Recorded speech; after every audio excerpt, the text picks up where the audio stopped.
नमस्कार, आप देख रहे हैं आज का एजेंडा। मैं हूं आंचल गुलाटी गुंबर। अगले आधे घंटे में हम जानेंगे देश और दुनिया की वो तमाम बड़ी खबरें जो दिन भर में होंगी डेवलप। तो आइए सीधे रुख करते हैं आज के एजेंडे का। गुजरात के चुनावी रण में भारतीय जनता पार्टी ने झोंकी पूरी ताकत। पार्टी के वरिष्ठ नेता और प्रधानमंत्री नरेंद्र मोदी कर रहे हैं धुआंधार प्रचार। प्रधानमंत्री की राज्य में आज 4 चुनावी जनसभाएं।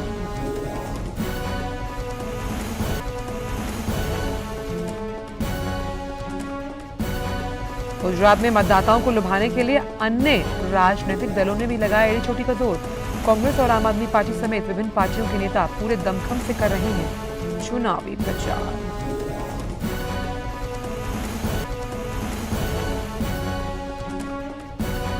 वाराणसी में काशी तमिल संगमम सफलतापूर्वक जारी। तमिलनाडु से श्रद्धालुओं के दल लगातार पहुंच रहे हैं काशी। कल सांस्कृतिक संध्या का हुआ शुभारंभ।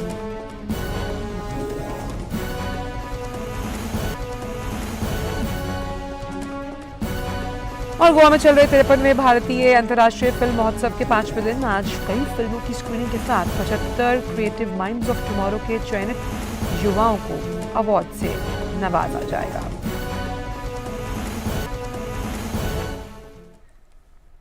रुक कर लेते हैं पहले एजेंडे को लेकर और बात करते हैं गुजरात विधानसभा चुनाव के पहले चरण की, जहां जो सीटों पर चुनाव हो रहा है। अगर पहले चरण का जिक्र करें तो प्रचार चरम पर है। हर सियासी दल ने गुजरात में चुनाव प्रचार के लिए अपने बड़े नेताओं को मैदान में उतारा। चुनाव में जीत सुनिश्चित करने के लिए भारतीय जनता पार्टी अपनी पूरी ताकत झोंक रही है। पार्टी के वरिष्ठ नेता और प्रधानमंत्री नरेंद्र मोदी धुआंधार प्रचार कर रहे हैं। प्रधानमंत्री आज राज्य में पालनपुर, मटर, दहगाम और बावला में 4 चुनावी जनसभाओं को संबोधित करेंगे।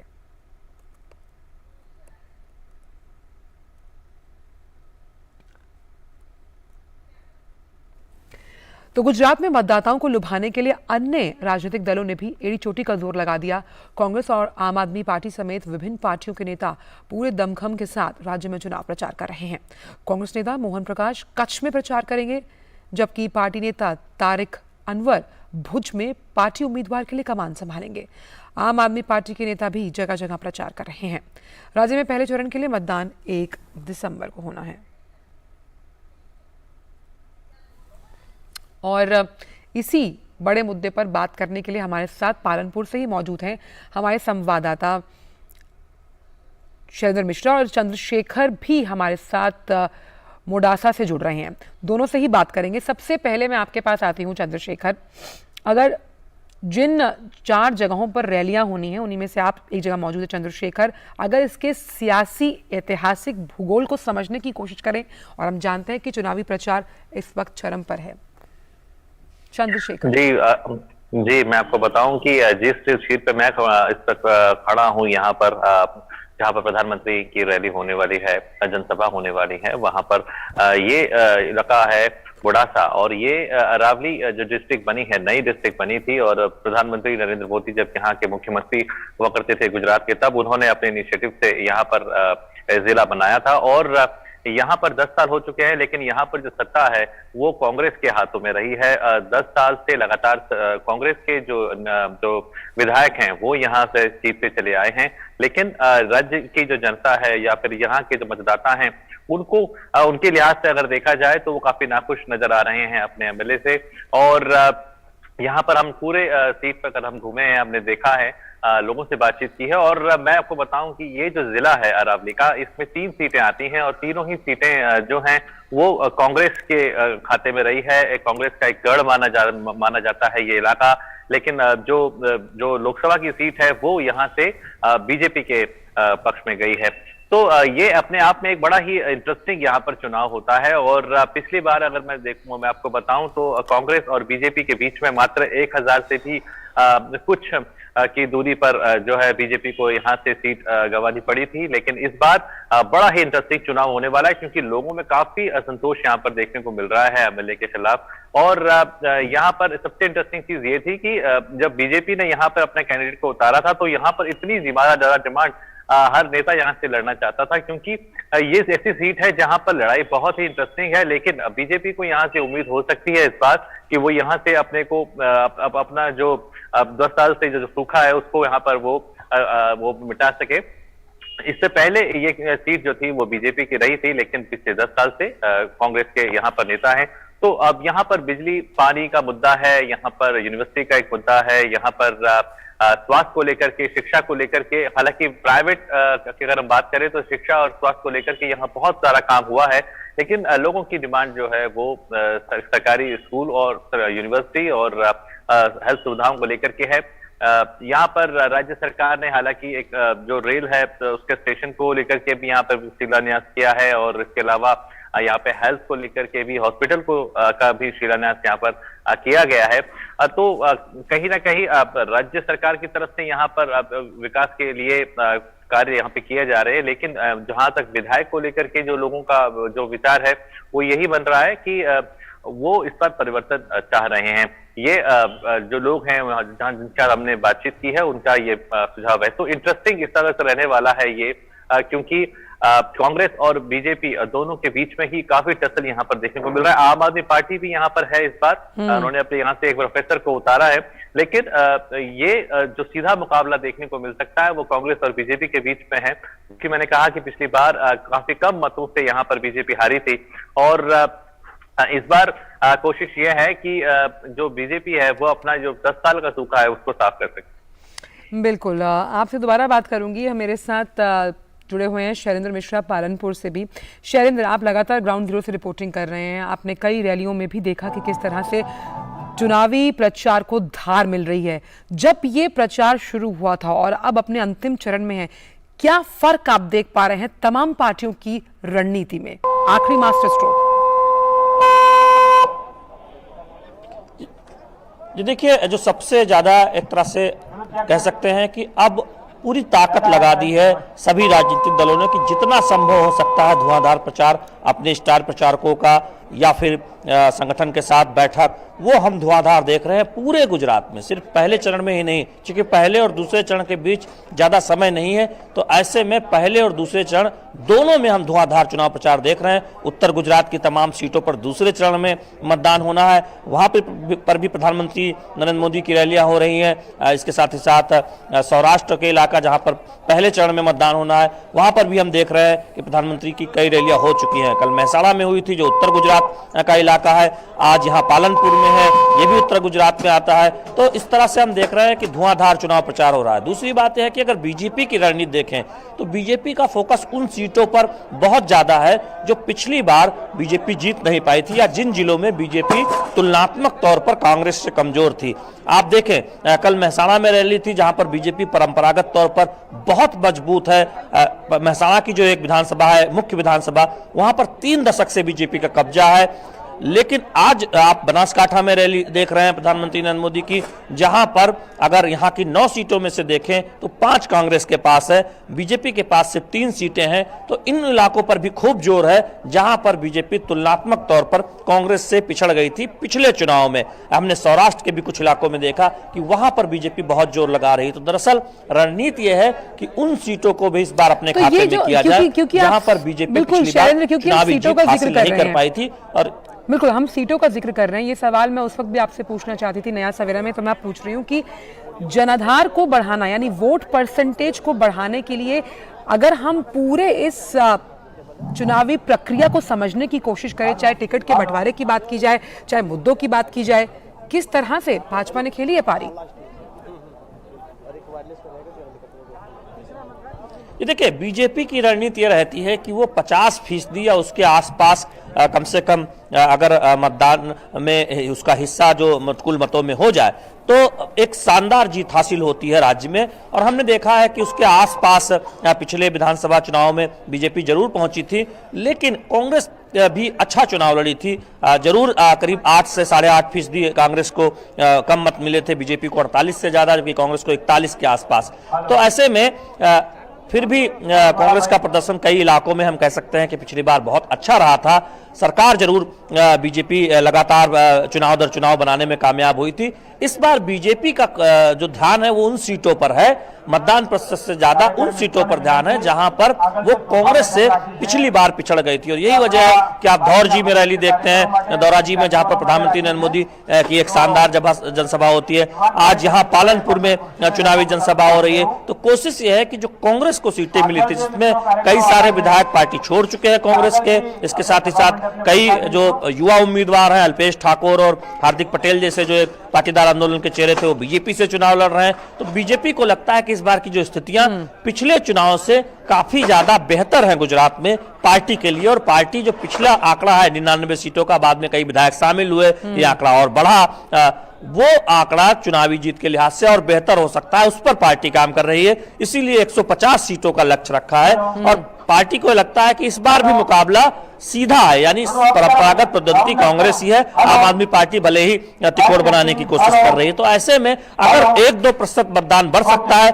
पार्टी अगर अपने मतदान जो पार्टी को जो मत प्रतिशत मिलता है, अगर वो 50 के और करीब जाती है तो 1-2% से ही 20-25 सीटें और ज्यादा आ सकती है, ऐसा पार्टी के लोग मानते हैं। तो निश्चित तौर पर इसलिए उन सीटों पर फोकस है, उन जिलों पर फोकस है जहां कहीं ना कहीं उन सीटों पर काम किया जा रहा है, जहां मुकाबले बीजेपी ज्यादा मजबूत उतनी नहीं थी। यही वजह से कि बहुत सारी चुनावी जनसभा हो रही है। जहां मजबूती से काम करना चाहिए, उसको लेकर लगातार जो भाजपा है वो अपनी रणनीति पर काम करते हुए।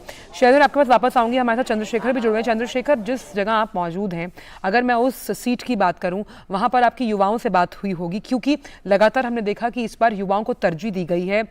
माहौल क्या कहता है कि किस तरह से वहां पर जो लोग हैं उनका क्या मानना है? विकास सबसे अहम मुद्दा जिसको लेकर लगातार जो भाजपा जो सत्ता में इस वक्त काबिज है, वापसी करना चाहती है एक बार फिर गुजरात की जनता के दिलों पर।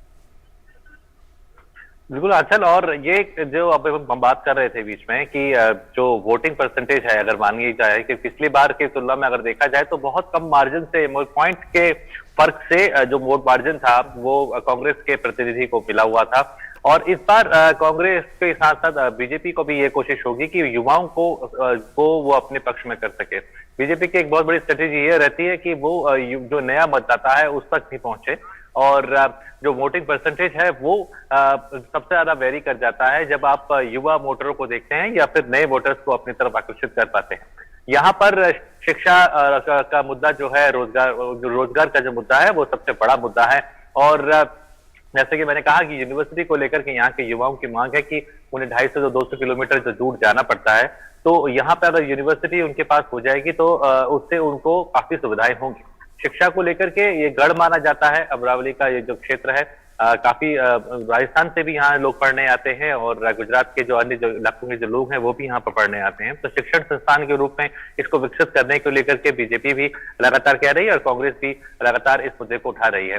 रोजगार का मुद्दा जो पारंपरिक मुद्दा रहा है, हमेशा से ही रहता है, वो एक मुद्दा यहाँ पर है कि इंडस्ट्रीज यहाँ पर अगर आ जाती हैं तो कम से कम रोजगार के जो द्वार हैं वो यहाँ के युवाओं के लिए खुल सकते हैं। तो कुल मिलाकर के चल ये जो रोजगार के मुद्दे और शिक्षा का जो मुद्दा है वो यहाँ पर एक बड़ा मुद्दा है। और युवा इस बार कह रहे हैं कि जो पार्टी उनको इसमें इस बार ये मुद्दे को लेकर के सामने आती है या फिर अपने वादों पर खरी उतरती है तो उसको वो जरूर इस बार बिल्कुल। और हम लगातार देख रहे हैं कि जो तमाम स्टार प्रचारक हैं हर पार्टी के, चाहे आम आदमी पार्टी की बात करें, कांग्रेस की बात करें, भाजपा की बात करें, खुद प्रधानमंत्री भी चुनावी मैदान में है और इन रैलियों पर रहेगी हमारी खास नजर। आपसे आगे भी बुलेटिन में अपडेट लेते रहेंगे। बहुत बहुत शुक्रिया चंद्रशेखर आपका मडोसा से, और साथ ही साथ शैलेंद्र मिश्रा आपका पालनपुर से, इन तमाम चुनावी अपडेट्स को हमसे साझा करने के लिए। और अब बात कर लेते हैं वाराणसी की, जहां काशी तमिल संगमम सफलतापूर्वक चल रहा है। तमिलनाडु से श्रद्धालुओं के दल लगातार काशी पहुंच रहे हैं। श्रद्धालुओं का तीसरा समूह तमिलनाडु से चलकर कल दीनदयाल उपाध्याय जंक्शन पर पहुंचा।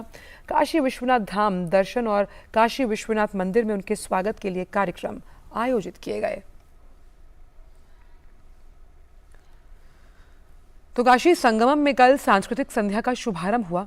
कल महोत्सव की शुरुआत संत अतुलानंद कॉन्वेंट स्कूल वाराणसी के छात्रों ने हर हर महादेव शंभू काशी विश्वनाथ गंगे मधुर गीत के साथ की। इसके उपरांत दूसरी प्रस्तुति में बालिकाओं की टीम द्वारा भगवान शिव एवं भागवत शिव एवं पार्वती के रौद्र रूप की लीला पर नृत्य नाटिका की प्रस्तुति दी गई। कार्यक्रम की इस प्रस्तुति को तमिलनाडु और क्षेत्रीय दोनों भाषाओं में किया गया।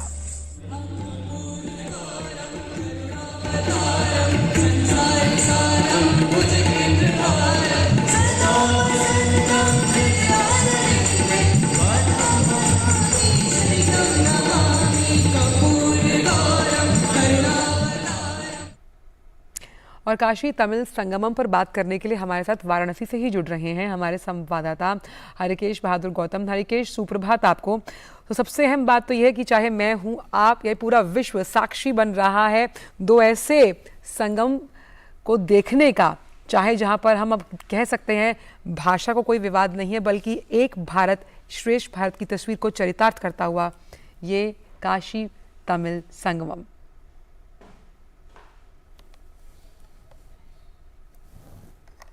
इस समय काशी तमिल संगमम की वजह से हर काशीवासी के जबान पर वड़क्कम वड़क्कम यही सुनने को मिल रहा है।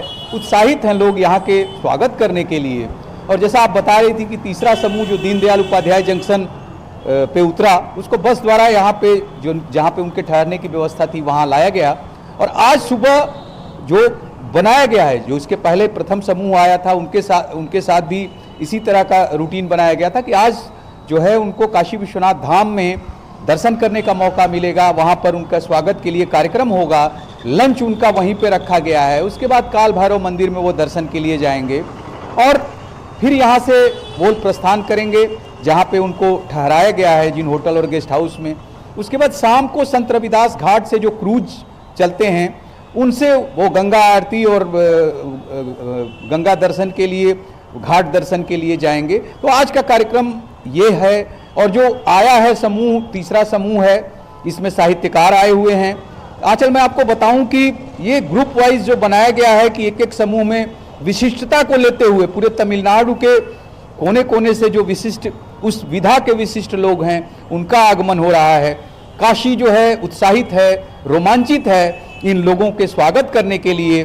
काशी हिंदू विश्वविद्यालय के एमपी थिएटर में स्टॉल लगे हुए हैं, लोगों को आकर्षित कर रहे हैं, लोग वहाँ खरीद रहे हैं, देख रहे हैं। जो फोटो प्रदर्शनी लगी है या जो स्टॉल लगे हुए हैं, तो ये व्यंजन के भी, जो तमिलनाडु के व्यंजन हैं उनके भी स्टॉल लगे हुए हैं। लोग आ रहे हैं, खा रहे हैं और समझने की कोशिश कर रहे हैं। यहाँ पर ये है कि तो जो ये ग्रुप है जी, सबसे अहम बात जो मैं लगातार आपसे भी सुन रही हूँ और लगातार हम देख भी रहे हैं, क्योंकि यहाँ पर छात्रों का बहुत बड़ा रोल है और जिस तरह से युवाओं को भारतीय संस्कृति से उनकी पहचान कराई जा रही है, राष्ट्रभक्ति से ओतप्रोत ये जो माहौल है, ये अपने आप में अलौकिक, अनूठा और एक तरीके से हम कह सकते हैं आने वाले जो हमारी पीढ़ियाँ हैं उनके लिए एक बहुत अच्छा प्रयोग।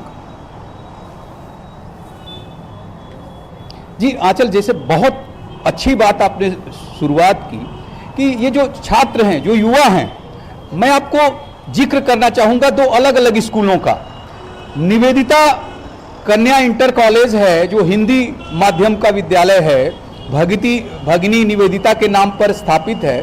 वहाँ की छात्राओं ने, बालिका विद्यालय है, इंटर कॉलेज है, तो वहाँ की छात्राओं ने जो प्रस्तुति दी थी वो यहाँ का जो लोकल विधा है, कजरी जिसको बोलते हैं, वो कजरी की विधा को उन्होंने प्रस्तुति दी। और अभी आपने जो संत अतुलानंद स्कूल के बच्चों का परफॉर्मेंस जो दिखाया, उसमें भगवान शिव जो काशी के लिए जाने जाते हैं, बाबा विश्वनाथ की नगरी है, उनके रूप को, उनके विवाह को उन्होंने अपने कला के माध्यम से प्रदर्शित किया, जिसको देखकर जो हमारे तमिलनाडु का जो ग्रुप आया हुआ है वो वाह वाह कर उठा। और तमिलनाडु के भी जो कलाकार हैं उन लोगों ने भी परफॉर्मेंस दिया।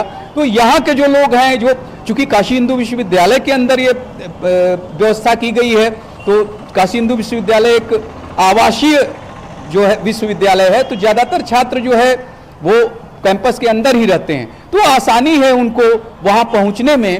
और वो कार्यक्रम तो देख ही रहे हैं, शहर में रहने वाले जो लोग हैं वो परिवारों के साथ पहुँच रहे हैं इस कार्यक्रम को देखने के लिए। जनप्रतिनिधि जो काशी के जनप्रतिनिधि हैं वो भी लगातार अपनी शिरकत कर रहे हैं, वहाँ पे देख रहे हैं, लोगों को से मिल रहे हैं और बता रहे हैं कि किस तरह से काशी तमिल संगमम यहाँ पर आयोजित हो रहा है, जिसका लाभ हम ले सकते हैं। मान सकते हैं कि एक और अच्छी बात है कि जो काशी में जी ये संस्कृतियों का मेल है और एक विहंगम दृश्य जो हमें सदियों तक याद रहेगा, जिसके साक्षी मैं, आप और आने वाली जो पीढ़ियां हैं वो भी रहेंगी। बहुत बहुत शुक्रिया रिकेश, समय मेरे पास कम है, लेकिन क्योंकि वहाँ पर काशी तमिल संगमम चल रहा है तो लगातार आपसे रोज़ बुलेटिन में अपडेट्स हम लेते रहेंगे फिलहाल, लेकिन इन तमाम जानकारियों को देने का बहुत बहुत शुक्रिया। तो किस तरह से पुरातन संस्कृति का नवीनतम संस्कृति से जो मेल है उत्तर और दक्षिण का, ये हम देख पा रहे हैं। और आइए अब सीधा, क्योंकि बात यहाँ पर संस्कृति और साहित्य को लेकर चल रही है, तो बात कर लेते हैं फिल्मों को लेकर। सीधा आपको लिए चलते हैं गोवा, जहाँ भारतीय अंतर्राष्ट्रीय फिल्म महोत्सव चल रहा है। कई मशहूर फिल्मी हस्तियां वहां शिरकत कर रही हैं। 5वें दिन आज कई फिल्मों की स्क्रीनिंग के साथ सबसे अहम है जो 75 क्रिएटिव माइंड्स ऑफ टुमारो हैं, उसमें जिन युवाओं का चयन किया गया है उन्हें पुरस्कार से नवाजा जाएगा। इस मौके पर 75 क्रिएटिव माइंड्स की ज्यूरी के रूप में इस महोत्सव में आए मुंजुल श्रॉफ से खास बात की है हमारी संवाददाता सहयोगी शैला निगार ने। आइए सुनते हैं।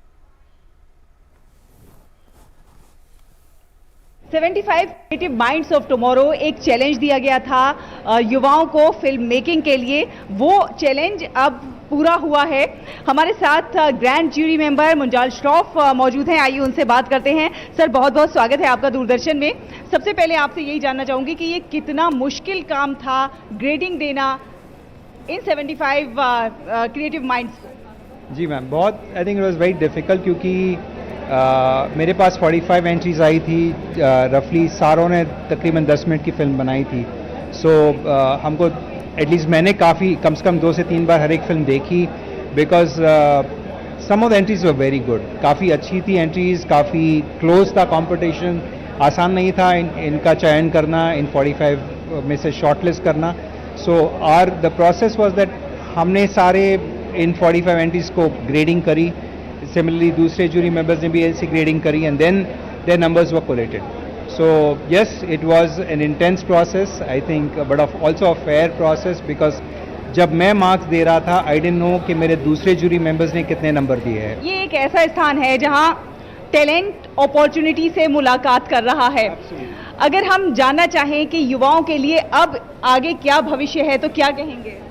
आई थिंक बहुत ही ब्राइट है, बिकॉज इनको जो ये प्लेटफॉर्म मिला है, thanks to NFDC and thanks to the vision of our honourable minister Anurag Thakur ji, I think this is a great idea. और मैं चाह रहा हूँ कि ये हर साल किया जाए, बिकॉज आई थिंक अगर हम आज से लेके 2047 तक बात करें, right, and every year if you are choosing 75 such creative minds, in the 25th year we will have 1875 creative minds, जो अपने आप में एक फोर्स बनेगी, राइट। ये अपने आप में उनका एक नेटवर्क बनेगा। सर, आपने चूंकि फिल्म देखी भी होंगी उन्हें ग्रेडिंग करने के लिए, अगर आप हमें कुछ शब्दों में बता सकें कि आपको कैसा लगा कि कितनी प्रतिभा है अभी इन युवाओं में? हमने अभी तक फिल्म देखी नहीं, कंपटीशन जस्ट खत्म हुआ है, तो हम अभी फिल्म देखेंगे, कल सुबह हम फिल्म देखेंगे। But yes, I have been interacting with some of the competitors and I think it's been amazing. काफ़ी इनोवेटिव थॉट प्रोसेस रहा है, काफ़ी टीम्स का। उनको जो बजट दिया गया था उन्होंने कैसे वो बजट यूटिलाइज़ किया है। किसी ने टैलेंट पे स्पेंड किया है, किसी ने टैलेंट पे स्पेंड नहीं किया है। उन्होंने किसी ने इक्विपमेंट पे स्पेंड किया है, किसी ने प्रॉप्स पे स्पेंड किया है। One of the teams rented a BMW, तो आई थिंक ये एक बहुत इंटरेस्टिंग चीज़ देखने में आ रही है कि हर एक टीम का अप्रोच इतना अलग था।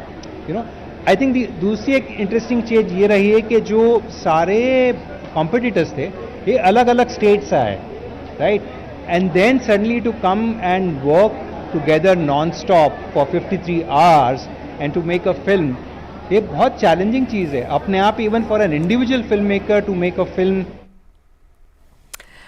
और इफ्फी पर बात करने के लिए हमारी संवाददाता शैला निगार गोवा से जुड़ रही हैं। तो शैला, आपको फिल्मों वाला गुड मॉर्निंग, और लगातार आप वहां पर बेहतरीन फिल्में देख रही हैं, बेहतरीन लोगों से मिल रही हैं।